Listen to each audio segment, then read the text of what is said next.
আপনারা মুরব্বী মানুষ, আপনাদের দেখার কথা, জানার কথা। আমার এই ছোট্ট বয়সে আমি দেখেছি, যখন আগের মহিলারা বাবার বাড়ি থেকে শ্বশুর বাড়িতে যেত অথবা শ্বশুর বাড়ি থেকে বাবার বাড়িতে যেত, তখন মহিলারা রিক্সাওয়ালাকে বলতো আগে যেন রিক্সার 4-5টা একটা কাপড় দিয়ে বেড়া দিয়ে নেয়, ঠিক না?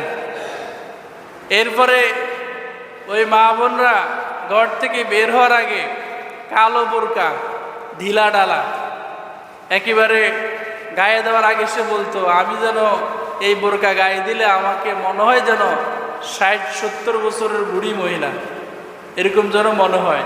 হাত মোজা, পা মোজা সব কিছু দেওয়ার পর কালো একটা ছাতা নিয়ে বের হতো, ঠিক না? আস্তে করে এসে রিক্সার মধ্যে